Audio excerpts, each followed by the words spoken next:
자, 시편 23편입니다. 너무나도 잘 아시는 말씀이죠. 여호와가 나의 목자 되시면 내게 부족함이 없다고 이야기합니다. 여호와는 나의 목자시니 내게 부족함이 없으리로다. 제가 예수님의 제자가 이리 가운데 나아갈 때 어떤 존재로 나가야 된다고 주님께서 말씀하셨다고 그랬습니까? 양이 되어야 된다고 그랬죠. 여러분, 그래서 사역자는요, 하나님 앞에 철저하게 양이 되어야 됩니다. 이 철저하게 양이 된 자를 하나님이 인도하십니다. 양을 목자가 인도하지 절대 이리를 인도하지 않습니다. 그런데 이 양은요, 자기 자신을 지킬 만한 힘이 전무하고요, 시력도 나쁩니다. 물체를 분간하기조차도 어렵습니다. 2, 3m에 있는 존재 물체도 구분하기 어렵답니다. 보호색도 없습니다. 결국 양이라고 하는 존재는 어떻게 살아가는 자입니까? 혼자서는 절대 살아갈 수 없는 동물입니다. 혼자서는 살아갈 수 없습니다. 누군가의 도움을 절대적으로 필요하는 존재이죠. 그래서 예수님을 믿으면, 예수 그리스도의 인격이 더 풍성해지면 풍성해질수록 예수 그리스도 앞에서 그렇게 고백되는 존재로 우리는 변해버립니다. 아주 철저하게 변합니다. 예수님의 말씀에 충만해지면 어른이 어린아이로 변하게 되고요, 이리가 양으로 변하게 되어 있죠. 자, 그런데도 양이 아주 풍성한, 인생 최고의 풍성함을 살아가는 비결이 하나 있습니다. 그건 바로 목자를 철저하게 신뢰하는 겁니다. 아주 철저하게 목자만 따라가면 되는 겁니다. 목자에게 내 존재를 그냥 철저하게 맡겨드려버리면 됩니다. 이건 결국 양이 가장 풍성해질 수 있는 삶의 비결이 뭐라고 이야기하는 겁니까? 믿음이라고 이야기하는 거죠. 생명을 걸고 하나님 앞에 다 맡기고 따라가는 겁니다. 다 맡기고 따라가는 겁니다. 하나님이 이스라엘 백성들을 그들을 구원해 내셨을 때 그들은 어떤 존재와 같았습니까? 들이받는 염소에 불과했습니다. 계속해서 들이받습니다. 원망 불평으로 들이받습니다.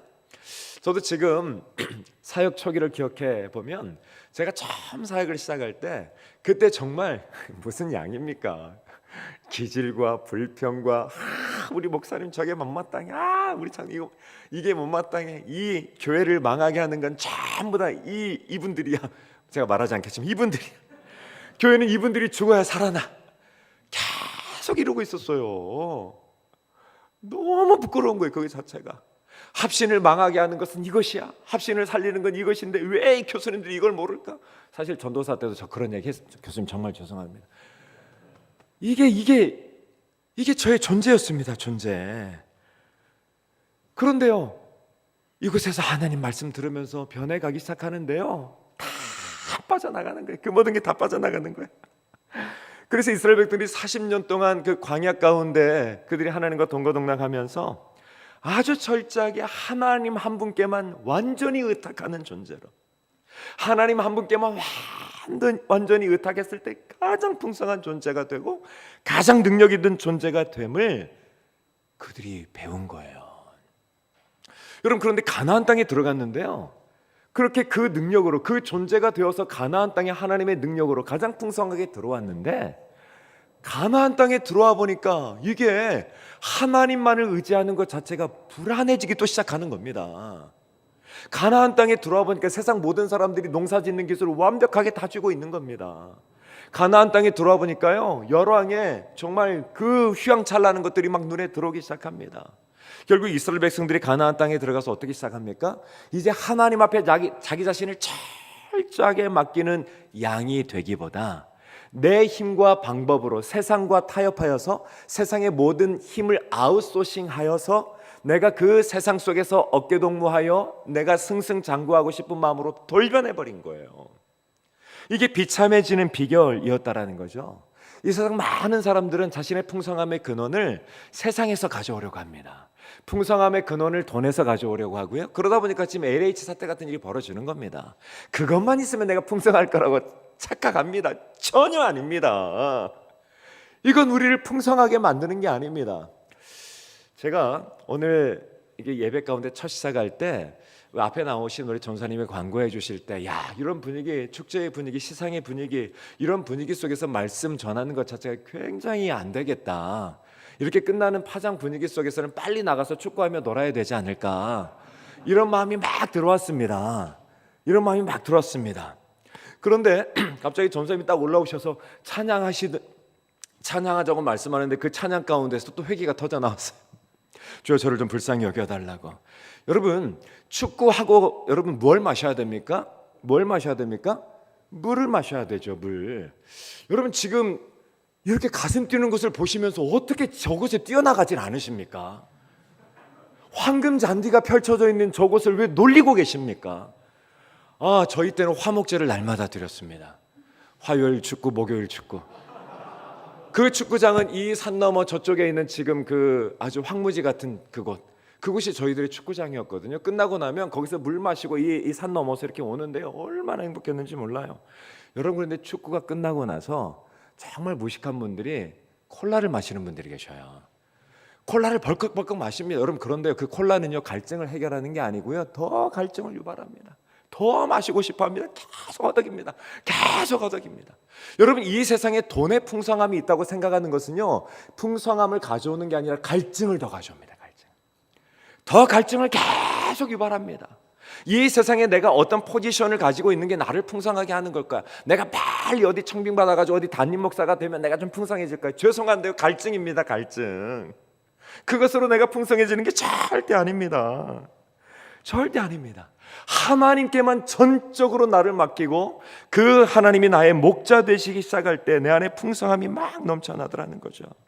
그런데 이스라엘 백성들이 가나안 땅에 들어가서 그렇게 사는 것 자체가 불안해 보이니까 이것저것 막 끌어오는 거죠. 세상은 빨리 쟁취해야 됩니다. 먼저 차지해야 됩니다. 미련하게 하나님만 의지하다가는 다 잃어버린 세상입니다. 바보처럼 그냥 음매 양처럼 하고 있다가는 다 놓쳐버립니다. 호랑이처럼 덤벼들어야 되죠. 그래서 다시 늑대가 되기 시작합니다.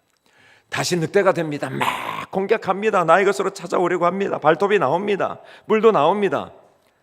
여러분 우리의 신앙은 절대 그게 아닙니다. 철저하게 하나님께만 의존적입니다. 심령이 가난한 자가 되는 거죠. 하나님 없이는 살 수 없는 존재가 되는 거죠. 그래서요, 우리가 하나님의 말씀이라고 하는 것이 이 머리로만 내 안에 머무는 것이 절대 아니고요. 그 진리의 온 인격과 삶이 사로잡혀서 체험되는 데 있습니다. 그 목자 되신 하나님을 깊이 만나는 데 있습니다. 계속 깊이 그 목자의 음성을 듣는 데 있습니다. 목자의 음성이 이렇게 나를 사랑한다고 그 음성을 계속해서 듣는 데 있습니다. 그래서 여러분 예수님께서 제자들을 향하여 뭐라고 이야기합니까? 이 세상에 가장 비참한 자가 누구라고 이야기합니까? 제자들이 10장 1차 파송을 마태복음 10장에서 1차 파송을 받는데요. 1차 파송을 받기 전에 9장에서 주님께서 그들에게 이렇게 얘기합니다. 얘들아, 추수할 것은 많되 일꾼은 적으니 그러므로 추수하는 주인에게 청하는 일꾼을 좀 보내어 달라고. 내가 예수께서 무리를 보시고 민망히 여기시니 이는 목자 없는 양과 같이 고생하며 유리함이라. 예수님이 목자 없이 살아가는 자들을 바라보는 그 심정 자체가 창자가 끊어지는 듯한 심한 고통 가운데 거죠. 이게 목자 된 자, 목자가 나를 이끌어가는 자가 가지고 있는 동일한 심령입니다. 이게 목자와 함께 더불어가는 자가 맛보는 심령이더라는 거죠. 예수님은 그렇게 목자 없이 살아가는 모든 인생을 바라보며 심령이 끊어지는 듯한 아픔 가운데 살아갑니다.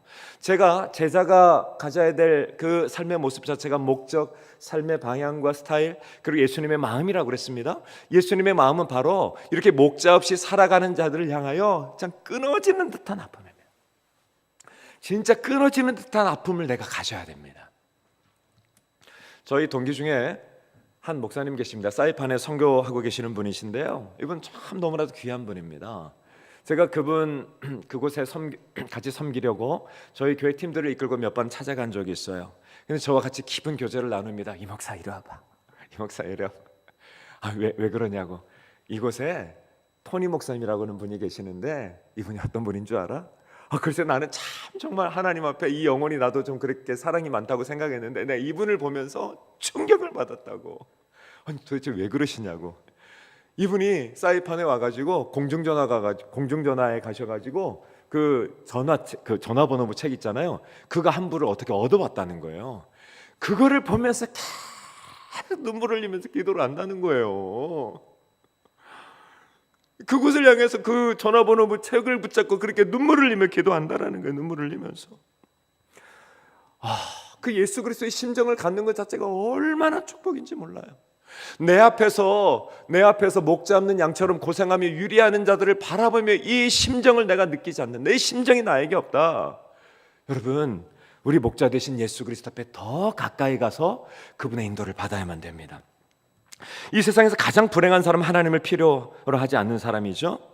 이 하나님의 보호와 인도 속에서 실제로 하나님의 경험하지 못하고 체험하지 못하는 거 비참한 겁니다. 아주 비참한 거죠. 여러분, 하나님이 나의 인도자 되시고 실제로 나의 목자 되심을 경험해야 됩니다. 그분의 목양을 받고 인도해야 되죠. 그런데 하나님이 실질적으로 오셔서 나에게 목자 되어 주시겠다고 하셨어요. 내가 목자 되어 주겠다. 내가 너를 인도하겠다. 하나님이 목자 되어 주시는 이유가 인도해 주겠다. 내가 너를 인도해 주겠다. 인도하기 위함이다. 왜요? 하나님 나보다 나를 더 잘 알기 때문에 그래요. 나보다 나를 더 잘 아시기 때문에 그렇습니다. 요한복음 10장에 보면 이 목자 되신 예수 그리스도의 아주 정확한 모습이 드러납니다. 나의 선한 목자 되신 그 선한 목자의 비유가 드러나 있습니다. 목자는 양을 이름을 불러냅니다. 양의 이름 하나하나를 다 기억하고 다 알고 있습니다.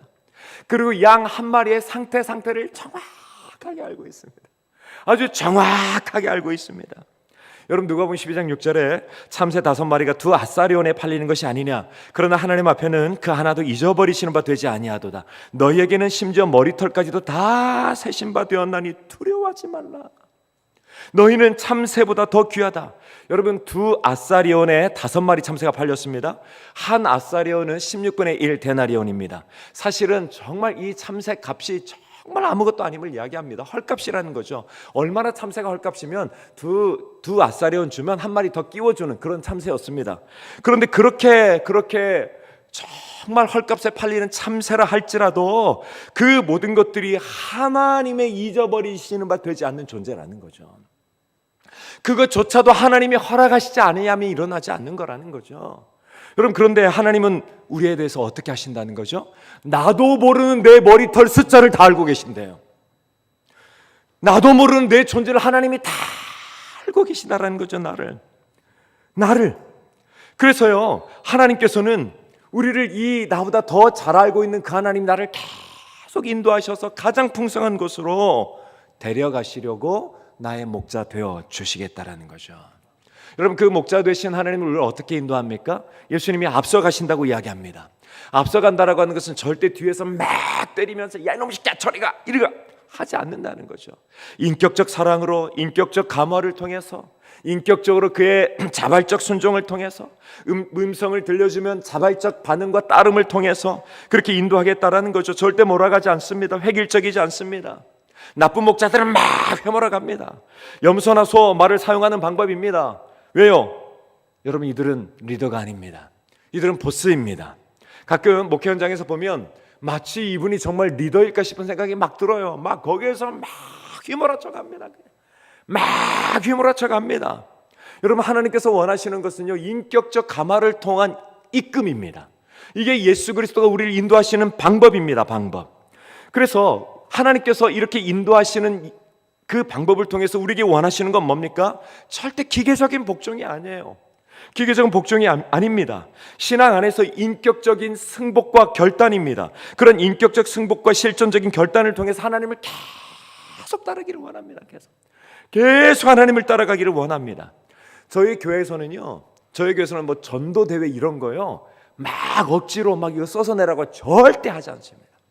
그거 하나조차도 철저하게 자발적 따름으로 따라오기를 원합니다. 절대 강제적으로 하지 않습니다.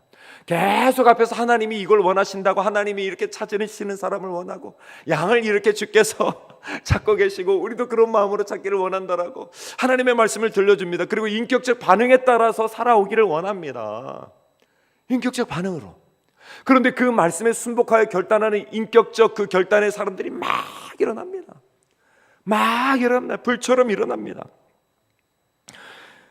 때론 여러분, 이렇게 아주 그 힘세고 막 마구잡이로 부교육자들을 종처럼 다뤄가지고 뭔가를 결과물을 만들어내는 그 교회가 사람들이 많아져서 이게 참 이거면 여러분 좋은 결과만 나오면 다 되는 것 같죠? 절대 그렇지 않습니다.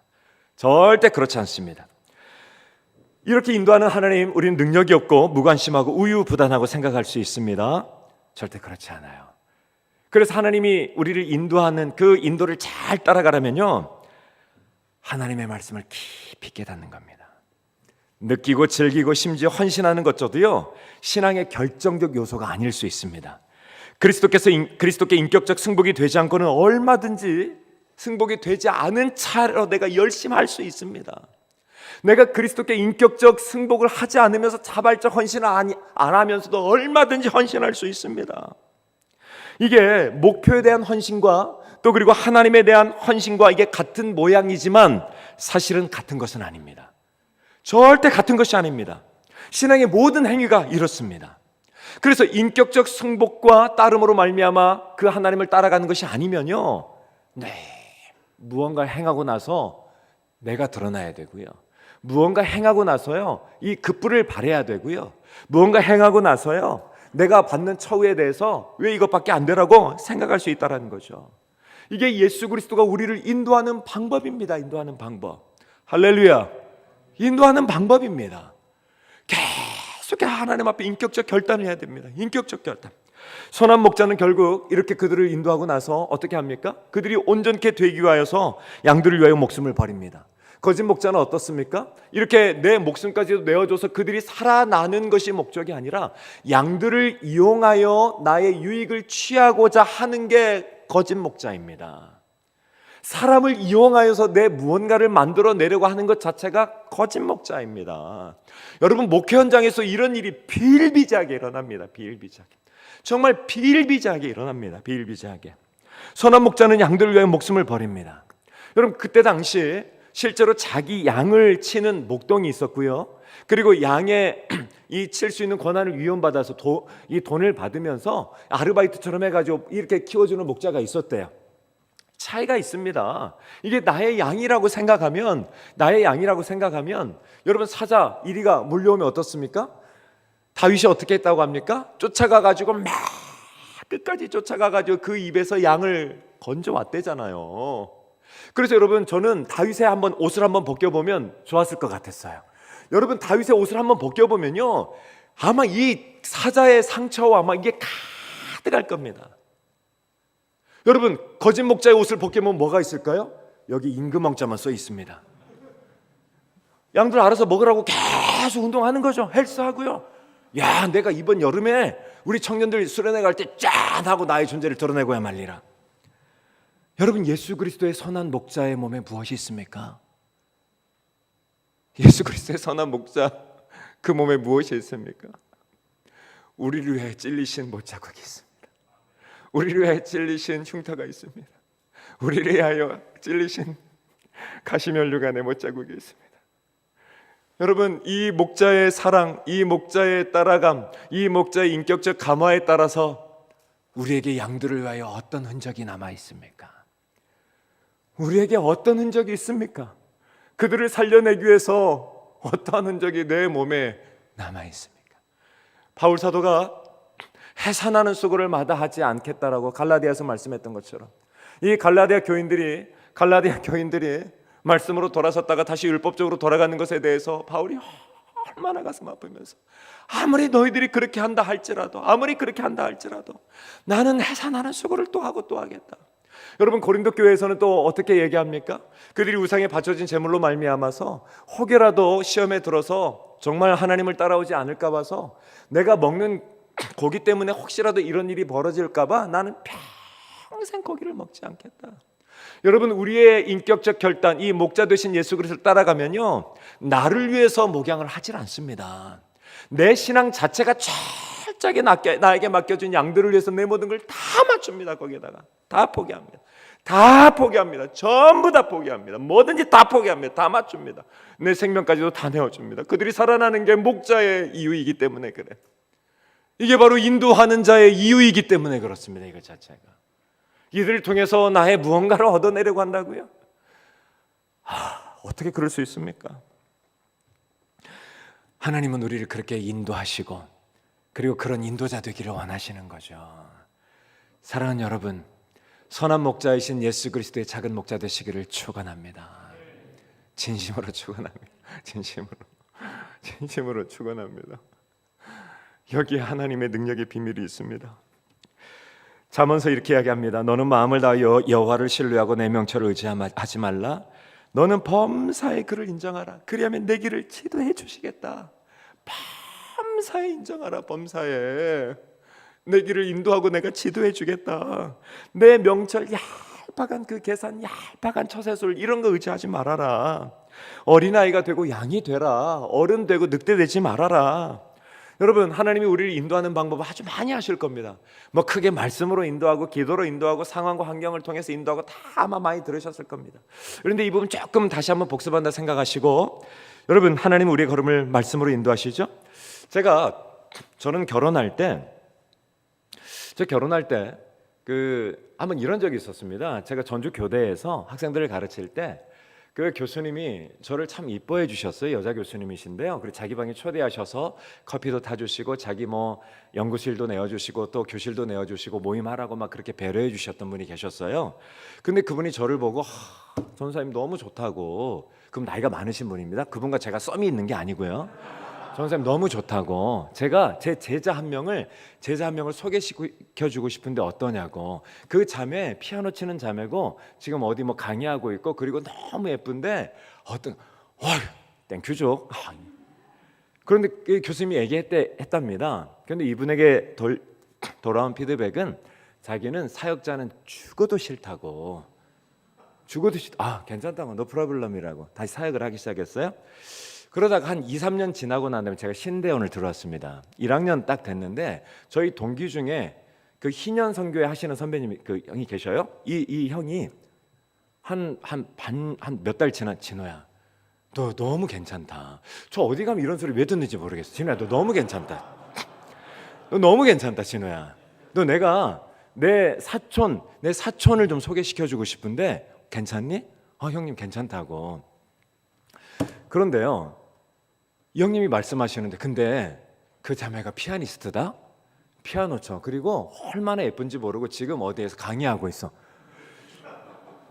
이게 웬 우연일까? 근데 형 혹시 그러면 그 자매에게 물어보라고. 그 자매를 가르쳤던 지도 교수님이 임미경 교수님인지 한번 물어봐 주시라고. 물어봤대요. 야, 임미경 교수가 맞대. 야, 하나님이 나 합신 들어가게 하신 이유가 드디어 이 자매 만나게 하려고 하나님 오게 하셨나 보다. 나름대로 감사하면서. 근데 제가 그때 축구하다가 다리가 부러졌거든요. 근데 이 목발을 집은 채로 그 자매를 만나러 나갔어요. 성신여대 앞에 그 아주 유명한 빵집에 나갔습니다. 한양교회 사역할 때 뭐 목발 짚고 막 나갔어요. 너무 예쁜 거예요. 피아니스트예요. 아무것도 없는 전도사인데 멋지게 지금 막 이렇게 하고 계셔요. 너무 좋았습니다. 김영호 교수님, 참고로 제 아내도 알고 있는 사실이니까요.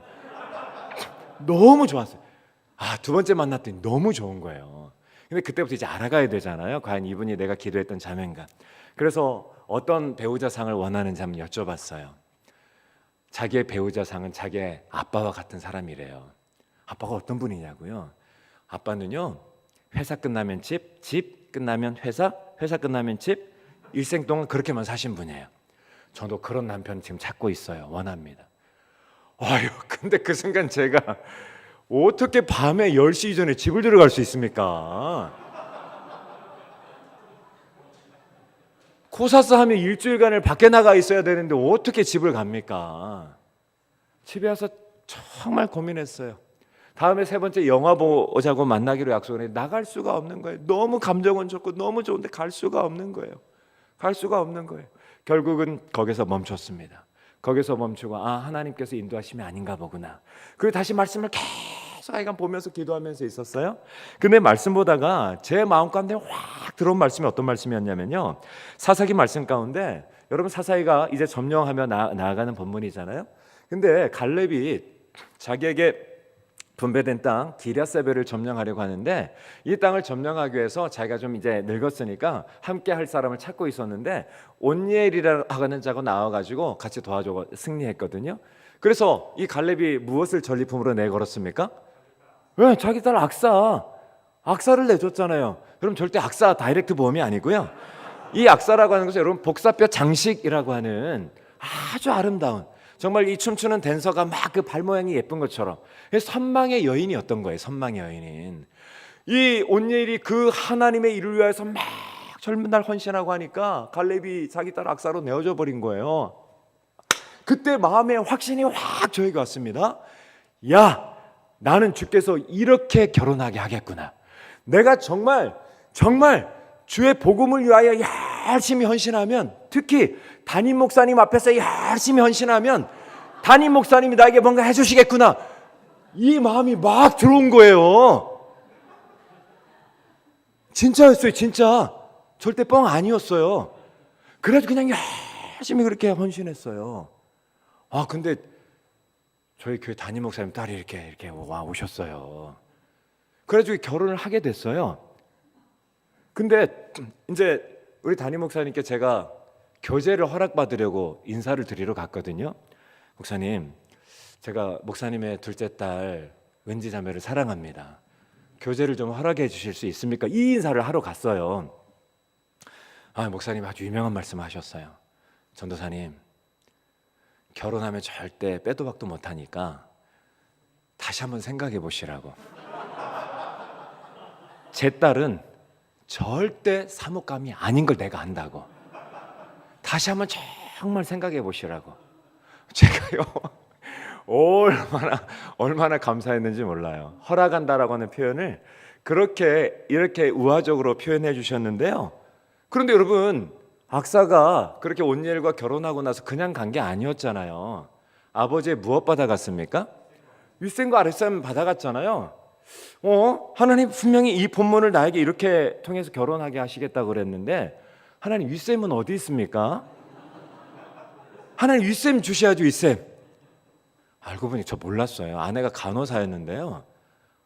저는 그때 엊그제 말씀드렸지만 저희 선배님한테 400만 원 빌려가지고 결혼했거든요. 결혼 반지 7만 원짜리 커플링 했고요. 그 처형이 선교사러 가면서 남겨준 냉장고 그거 다 갖다 썼거든요. 아내가 간호사하면서 집 얻을 돈을 다 마련해 놓은 거예요. 윗셈.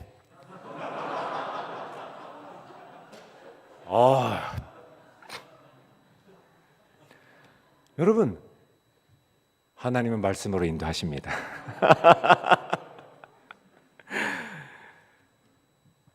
여러분, 그 안에 그러면 하나님 좀 아랫셈은 뭡니까? 아랫셈. 윗셈이 주셨네. 아랫셈 주셔야죠. 아랫셈. 아랫셈을 그때는 제가 못 찾았어요. 근데 지금 새로운 하나님의 축복의 아랫셈을 제가 맛보고 있어요. 저의 아내를 통해서 하나님께서는 저를 참된 목회자 되기에 합당하게 사용하게 하셨어요. 여러분, 이게 굉장히 이중적인 의미가 있습니다.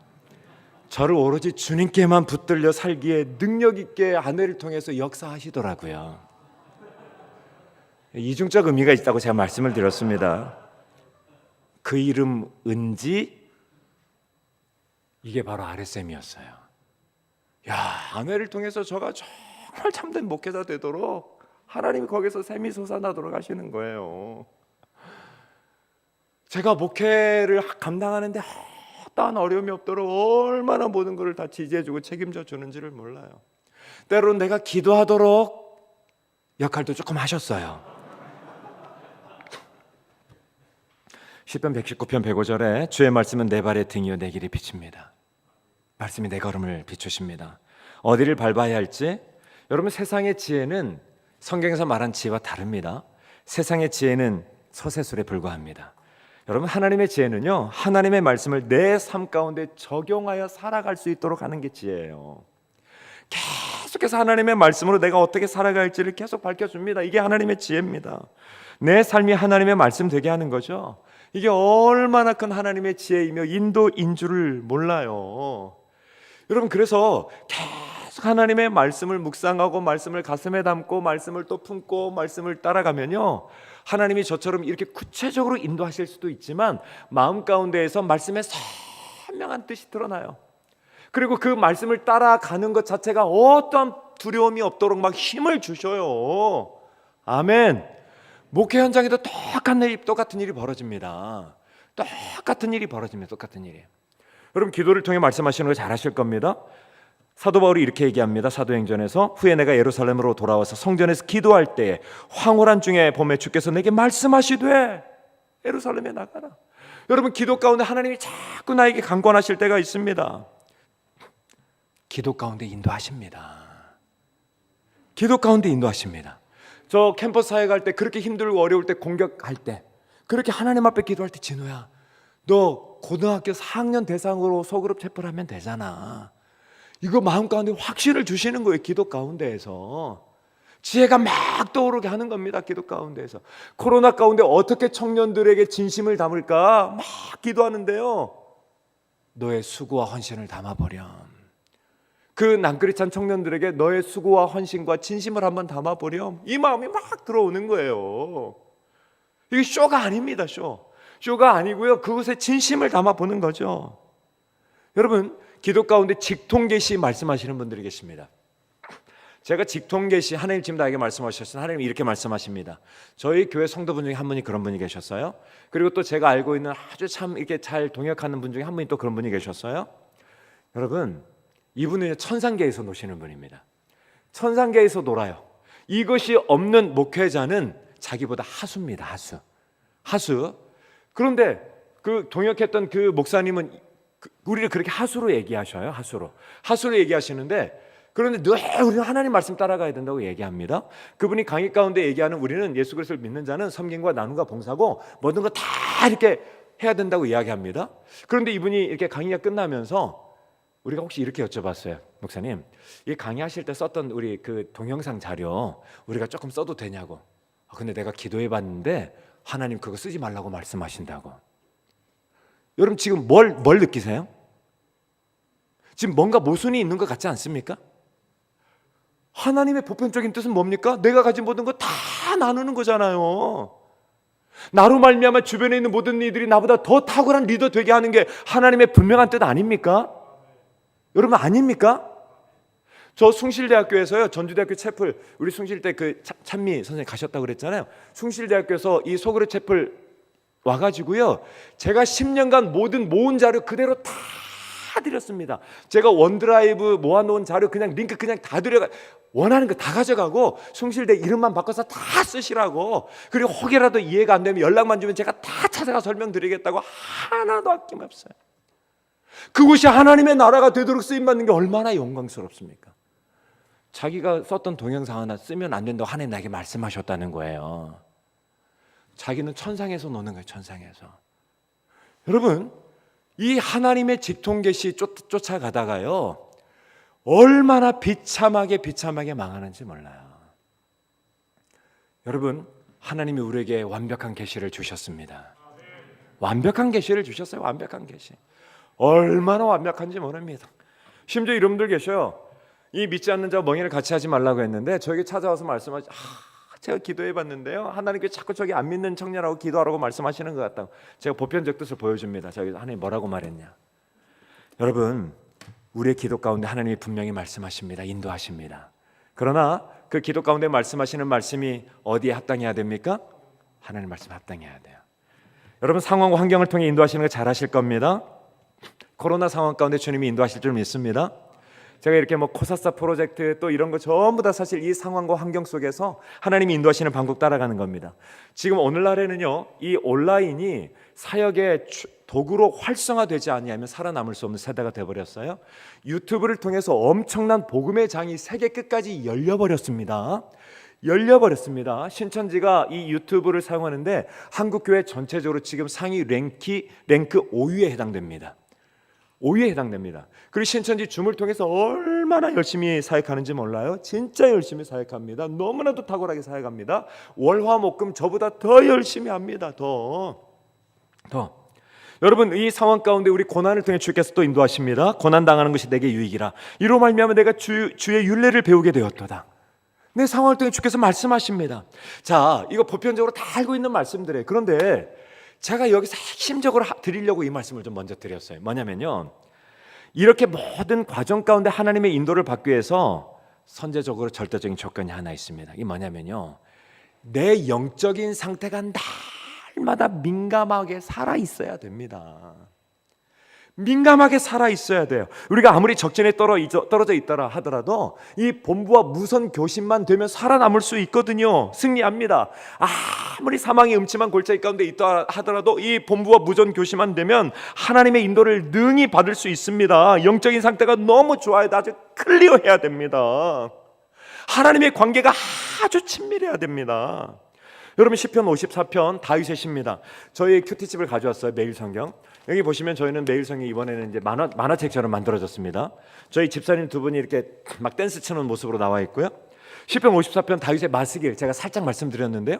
이 마스길, 지휘자의 지휘를 따라 부르는 시, 그리고 영장으로 한 노래라고 표현되어 있습니다. 그런데 그보다는 말씀 속으로 들어가 말씀 붙잡고 그 말씀으로 살아간 아주 말씀 때문에 깊이 고뇌한 그런 시, 마스길입니다. 여러분, 시편 54편은 이렇게 표제가 달려 있어요. 10사람이 사울에게 이르러 말하기를 다윗이 우리가 있는 곳에 숨지 아니하였나이까. 다윗이 사울의 그 공격을 피해서 막 이것저것 도망 다닙니다. 심지어 아히멜렉의 도움을 받아서 진설병을 먹기도 하죠. 그런데 그 에돔 사람 도액이 그걸 보고 사울에게 고자질합니다. 여러분, 그때 어떻게 합니까? 85명의 제사장을 사울이 다 죽여버립니다. 여러분, 지금 저희 어젯밤에도 미얀마 땅을 위해서 얼마나 눈물로 기도했는지 몰라요. 그 미얀마 땅 5.18과 같은 일이 벌어지고 있는 그 로힝야족을 학살했던 그 군부 정권, 하나님 제발 좀 하나님 역사해달라고 얼마나 우리 성도들 눈물로 지금 기도하고 있는지 몰라요. 그런데 여러분, 우리 눈앞에서 85명의 제사장이 나 때문에 죽어버린 거예요. 그때 여러분, 다윗의 마음이 어떨 것 같습니까? 얼마나 마음이 분노와 그 복수심과 이 모든 것으로 가득 차겠습니까? 근데 그때도 다윗이 부르는 시편이 마스길이에요. 그 말씀 붙여, 그래, 너희 악한 자들이여, 너희들이 계획을 잘하는구나. 그러나 하나님의 인자는 지금도 이곳에 계시도다. 나는 오직 하나님의 집에 있는 푸른 감람나무 같으며 나는 영원히 주의 인자를 의지하리로다. 아니, 그 상황 가운데서 이 다윗의 영적 상태가 얼마나 민감하게 하나님과 교제하고 있었는지 몰라요. 그 상황 가운데에서도 하나님의 말씀의 인도를 받아 노래하기 시작합니다. 그 상황 가운데서 하나님 나에게 말씀하시는 것을 따라 입으로 고백하기 시작합니다. 여러분, 우리의 신앙 고백은 진짜 신앙 고백이 언제인 줄 아십니까? 이곳에 앉아서 사도신경 하는 게 신앙 고백인 것 같죠? 천만의 말씀입니다. 그렇다고 제가 사도신경을 무시하는 게 아닙니다. 이 극심한 절체절명의 위기 속에서 터져 나오는 나의 고백이 나의 신앙 고백입니다. 그게 나의 진짜 신앙 고백이에요. 내 영혼이 그렇게 깨끗한 상태에서 하나님과 교신하고 있을 그때에, 여러분, 이 시편 54편은 다윗이 10광야로 도망갔을 때입니다. 10사람들이 보자마자 막 사울에게 일러버립니다. 막 쫓아옵니다. 엔게디 광야에 있을 때 굴러 숨죠. 사울이 들어오지 않습니까? 3,000명 데리고. 뒤에 다윗과 함께하는 자들이 드디어 죽일 때가 왔다고, 드디어 원수 사울을 죽일 때가 있다고, 이게 하나님의 뜻이라고, 하나님께서 붙이셨다고 얘기합니다. 다윗은 그때 어떻게 합니까? 옷자락만 살짝 빼죠. 광야에 있을 때 밤에 몰래 가서 또 사울을 죽일 수도 있었지만 물병과 창만 딱 가지고 옵니다. 왜 이렇게 행할까요, 다윗? 하나님의 영적인 상태, 하나님과 그 상황 가운데서 계속 교제를 하는 거예요. 아주 친밀하게 하나님 앞에 인도함을 받습니다. 여러분, 아닥사스다 왕 아시죠? 그 느헤미야 시대의 왕이었습니다. 느헤미야가 이 예루살렘 성이 회파된 것을 보고 하나님으로부터 듣고 얼마나 눈물을 흘리며 걱정 근심합니까? 아니, 지금 바사 제국의 술 맡은 관우장인데 예루살렘 성의 회파를 때문에 눈물을 흘리면서 얼굴이 수척해져 버렸어요. 그리고 아닥사스 왕이 드디어 물어봅니다. 네 얼굴이 어떻게 이렇게 수척하냐? 여러분 아시죠? 근심이 있는 거 아시죠? 만약에 술 맡은 관원장이 근심이 있다고 하는 건 그 술잔에 독 타서 나 죽이려고 하는 것으로 알고 그냥 죽여버립니다. 그런데 느헤미야가 그 얼굴이 수척하고 근심이 있으니까 아닥사스다 왕이 물어봅니다. 그때 여러분, 느헤미야가 뭐라고 고백하죠? 이방신을 섬기는 그 아닥사스다 왕 앞에서 예루살렘 성이 회파되어서 제가 고민 가운데 있습니다. 아니, 지금 만약에 직장을 다니시면 내 직장 사장이 최고 골수 신천지 아니면 최고 골수 막 그 이슬람 그 이맘과 같으신 분인데 갑자기 일을 하지 않고 내가 이렇게 멍하니 있는데, 아니 당신 왜 그래? 제가 저희 교회 부흥이 일어나지 않아서 지금 좀 고민 가운데 있습니다. 근데 그 사장이 어떻게 하겠습니까? 이것보다 더 심하죠. 여러분, 그런데 느헤미야가 그때 고백합니다. 네, 하나님께서 역사하시는 거예요. 아닥사스다 마음을 통해서 그럼 네가 필요한 게 뭐냐, 내가 다 대주겠다. 그때요, 느헤미야가 순간 하나님 앞에 목도합니다. 기도합니다. 그 순간 속에서도 계속 하나님과 인도를 받기 위해서, 그 순간 속에서도 계속 하나님과 영적 교제를 하기 위해서, 그리고 그 순간 하나님이 나를 이끄심을 알고 하나님께 또 감사 표현하고. 할렐루야. 여러분, 그 풍전동화의 위기 속에서도, 10사람들의 고자질 속에서도, 사울을 죽이라고 외치는 그 사람들 속에서도 그 영혼이 흔들리지 않고 하나님의 믿음으로, 하나님의 말씀으로 그 상황을 계속해서 유지할 수 있었던 그 영적인 상태. 여러분, 이게 하나님의 인도받기에 가장 중요합니다. 가장 중요합니다. 제가 어제 저녁에 우스갯소리로 그냥 생선 2마리 여러분 말씀드렸지만요, 날마다 이 상태를 유지하는 게 저의 생명입니다. 그냥 그게 생명입니다. 생명. 제가 부교육자에 대해서 조금이라도 안 좋은 마음이 있으면 그날 밤 진짜 하나님 앞에 막 회개해야 됩니다. 막 회개해야 됩니다. 회개해야 됩니다. 주께서 우리를 인도하시는 목적이 뭡니까? 푸른 초장과 실 많은 물가로 인도하기 위함이죠. 골프 좋아하시는 분들이 가장 좋아하는 말씀입니다. 예수님께서 오신 목적이 뭡니까? 내가 온 것은 양으로 생명을 얻게 하고 더 풍성히 얻게 하려 함이라. 여러분, 풍성함이 어떤 걸까요? 세상에서 내가 부유해지는 것이 진정한 하나님이 나에게 주시는 풍성함일 것 같습니까? 세상에서 내가 조금 높아지고 내가 많이 갖고 잘 누리고, 여러분 죄송한데요, 이런 모든 것들은 부스러기에 불과합니다. 내가 예수님 잘 믿고 사역 잘함으로 이것을 누리려는 마음이 있는 것 자체가 이건 부스러기를 쫓는 것에 불과합니다. 제가 딸아이를 입양했습니다. 저희 교회는 입양을 계속 하려고 합니다. 어쨌든 많이 하려고 합니다. 입양 공동체가 되게 하려고 합니다. 제 아내에게 한번 혹시 한 명 더라고까지 꺼냈다가 아주 된통 호통을 맞은 적이 있습니다. 여러분, 제가 딸아이 입양해가지고 다른 집사람들이 먹는 통닭 그 부스러기 제가 먹이려고 입양했을까요? 제가 딸아이를 입양하러 갔는데요, 그 원장님이 그러시더라고요. 한 11명 정도 아이들이 이렇게 다 이렇게 좀 있었어요. 저한테 골라가라 그러더라고요. 아니 어떻게 골라갑니까, 그 마음이.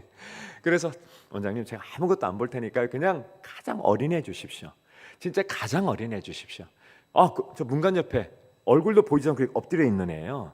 그냥 그 아이 그대로 안고 데려왔습니다. 집에 와서 보는 순간 깜짝 놀랐습니다. 코가 없었어요. 진짜 코가 없는 게, 코가 너무 납작했습니다. 코가 너무 납작했어요. 그래서 이 아이가 3개월이 되어가지고 드디어 한 달 20일인가 됐을 때 데려왔는데요, 3개월쯤 돼서 교회를 데려갔더니 모든 장로님들이 보시고, 어떤 장로님이 한 분이 그러셨어요. 목사님, 이 아이의 코는 제가 책임지겠습니다. 제가 책임지겠습니다. 수술을 해주겠다는 거죠, 수술. 근데 이분이 얼마나 기도를 열심히 하셨는지 몰라요. 코가 지금 이렇게 나와버렸어요. 지금 보시더니 그러시더라고요. 이제 내가 책임 안 져도 될 것 같습니다. 제가 그 딸아이를 데려왔는데 5개월이 되어도 옹알이를 안 하는 거예요. 눈을 못 맞춰요. 여러분, 보통 아이들 눈 금세 맞추잖아요. 이 아이 자폐한가? 막 걱정 의심이 들기 시작하는 거예요. 막 기도하면서 또 막 사랑해주고 드디어 어느 날 저를 보고 한번 웃었어요. 그때 제가 막 울었어요. 너무 행복해가지고. 너무 행복해서 울었습니다. 지금도 잠자리에 들기 전에 제 품에 안고요, 다현아, 넌 하나님이 정말 특별히 사랑하셔서 입양을 통해서 우리 가족이 되게 한 거야. 엄마 아빠는 남남이지만 결혼해서 가족이 된 거고, 오빠 언니는 이렇게 태어나서 가족이 된 거야. 계속 기도해 줍니다. 그 아이가 또 기도합니다. 하나님, 저 입양을 통해서 아빠 딸이 되게 해주셔서 너무 감사해요. 하나님 사랑해요. 고맙습니다. 기도합니다. 그런데 어느 날 이 아이가 찾아와서, 아빠, 나도 엄마 뱃속에서 나오고 싶다. 나도 엄마 뱃속에서 나오고 싶대요. 그래? 좋아. 너 그럼 혹시 아빠 뱃속에서 나올래? 왜? 정말이야? 그럼 아빠도 나올 수 있어. 그러니까 신기하게 바라보더라고요. 그래, 너 아빠 뱃속에서 나오자. 오빠들 다 부르고 제가 가운을 입었습니다. 너 얼른 뱃속으로 들어와. 자, 지금부터 아빠가 신음을 할 테니까, 내가 엄마 신음하는 거 봤거든. 내가 그렇게 신음소리를 낼 테니까 너도 신음소리 내. 그리고 오빠들 옆에서 하연이 나와라, 하연이 나와라 응원해. 알겠지? 자, 하자. 막 오빠들이 하연이 나와라, 하연이 나와라 하다가 애가 가운 속에서 나왔어요. 오빠들이 막 박수 쳐주고. 그때부터 그 딸은 아빠가 낳은 딸입니다. 여러분, 제 딸아이 입양했을 때 제가 부스러기 먹으려고 데려오지 않았어요. 제가 가진 최고의 사랑을 주려고 데려왔습니다. 제가 가진 모든 거 다 주려고 데려왔습니다. 제가 가진 모든 거 다 주려고 데려왔습니다. 아낌없이 베풀어 주려고 데려왔습니다. 얼마나 제가 그 딸 사랑하는지 모릅니다. 저녁마다 이 영상 통화하면 아빠 사랑해, 아빠 언제 와요, 아빠 언제 와요 막 난립니다. 난리. 여러분, 하나님이 우리를 인도하시려고 주시려는 게 세상이 먹다가 그것으로 좀 즐겨하는 그거 우리에게 주시려고 우리를 인도하실까요? 그 정도로 우리를 인도하시려고 하는 것 같습니까? 찬송하리로다 하나님 곧 우리 주 예수 그리스도의 아버지께서 그리스도 안에서 하늘에 속한 모든 신령한 복을 우리에게 주시되, 하늘에 속한 하나님의 식탁에 배설되어 있는, 왕의 식탁에 배설되어 있는 최고의 것들을 우리에게 주셔서 풍성하게 하시려고, 그것으로 우리를 풍성하게 하시려고. 여러분, 그래서 세상의 부요함, 세상의 일반은총 모든 것들은요, 하나님의 풍성함 뒤에 따라오는 부스러기에 불과해요. 우리가 구원받음의 풍성함을 조금 맛보게 해주는 것에 불과하는 겁니다. 여러분, 이게 바로 하나님 앞에서 부요함이에요, 풍성함이에요. 제가 어제 저녁에 특별히 이 바울 사도의 서신서를 보기 시작했어요. 다시 한번 봤습니다. 로마서, 우리 아버지와 주 예수 그리스도로부터 은혜와 평강이 너에게 있기를 원하노라. 은혜와 평강이 있기를 원하노라. 고린도전서, 하나님 우리 아버지와 주 예수 그리스도로부터 은혜와 평강이 있기를 원하노라. 고린도서 똑같습니다.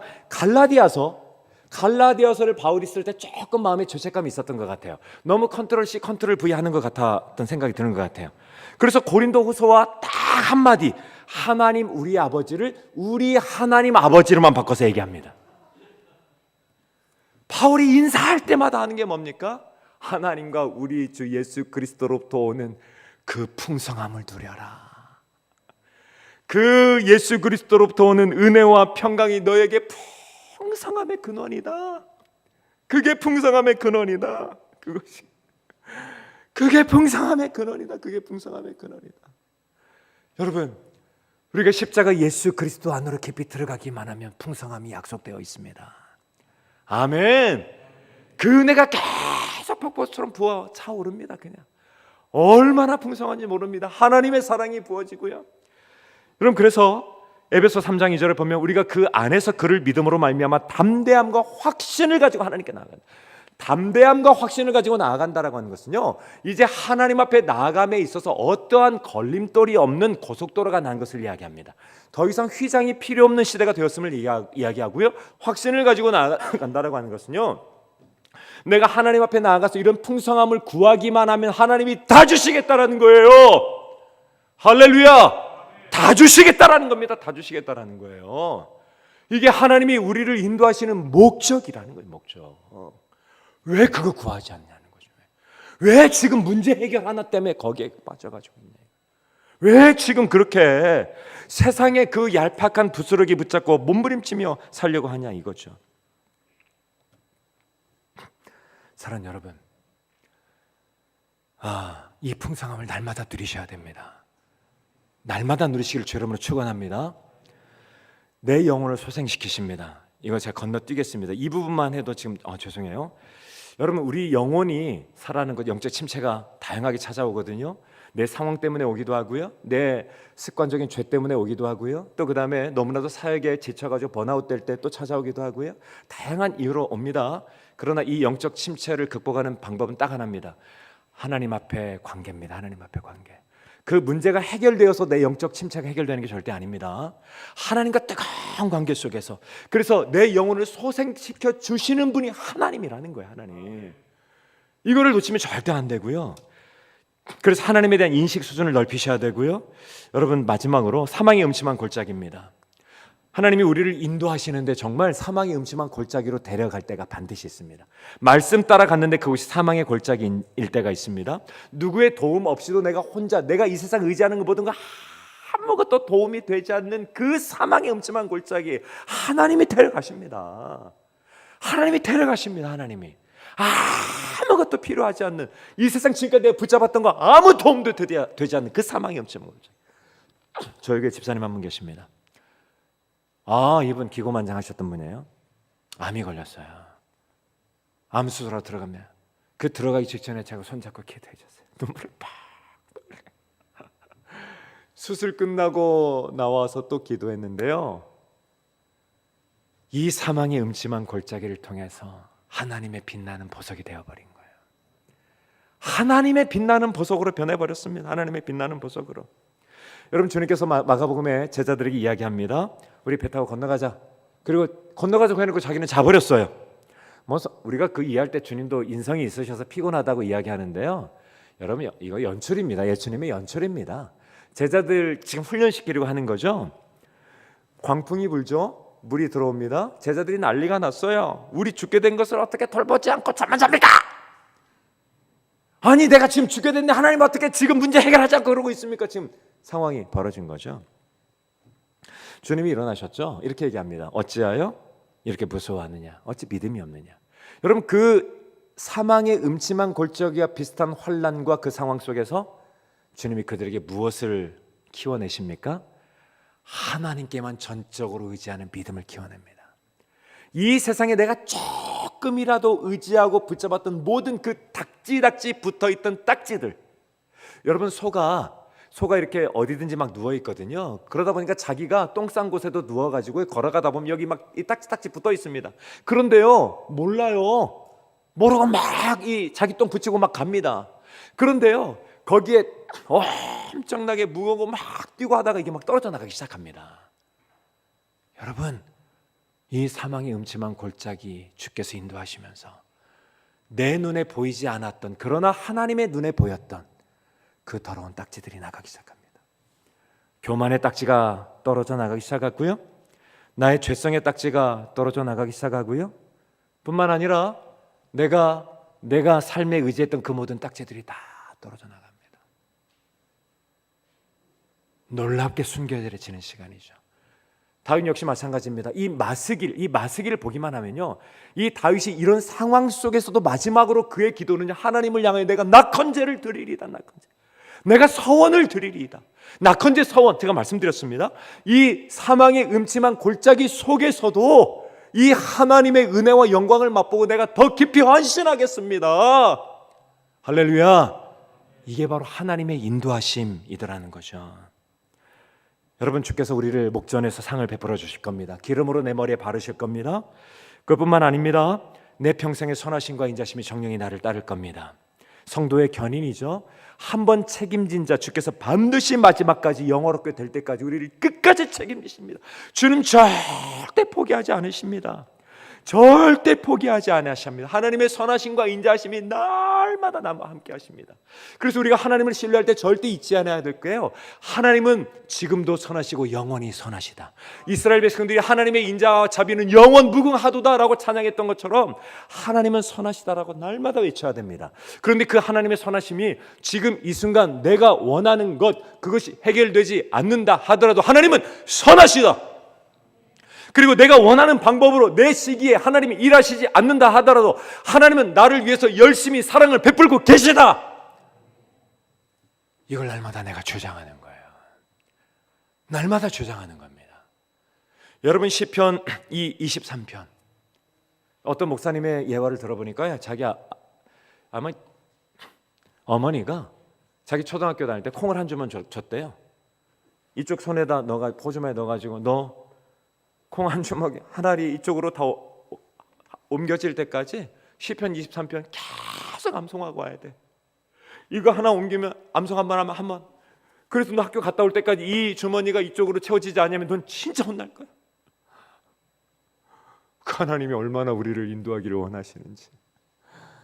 사랑하는 여러분, 승리하시기를 주 여러분을 축원합니다. 하나님이 우리 앞길을 인도하십니다. 우리 같이 한번 기도하겠습니다. 살아계신 하나님 아버지, 감사를 드립니다.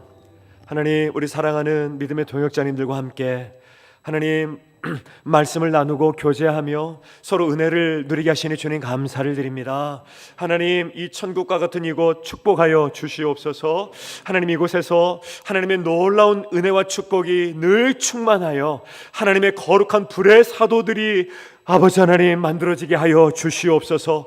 섬기신 우리 교수님들 영육간에 날마다 붙잡아 주시고 하나님의 은혜가 정말 끊임없이 부어지는 우리 믿음의 교수님들로 주님 축복하여 주시옵소서. 지금은 우리를 위하여 십자가의 물과 피를 흘려주신 예수 그리스도의 크신 은혜와 하나님 아버지 무한하신 사랑하심과 성령님의 내주하시고 감화 감동 교통하심이 오늘 말씀처럼 여호와 한 분만을 따라가며 그분의 인도를 받기 위하여 스스로 날마다 어린 양이 되기를 소원하는 우리 사랑하는 모든 동역자들 머리머리 위에와 교회와 나라 위에 이제로부터 영원토록 함께 있을지어다. 아멘.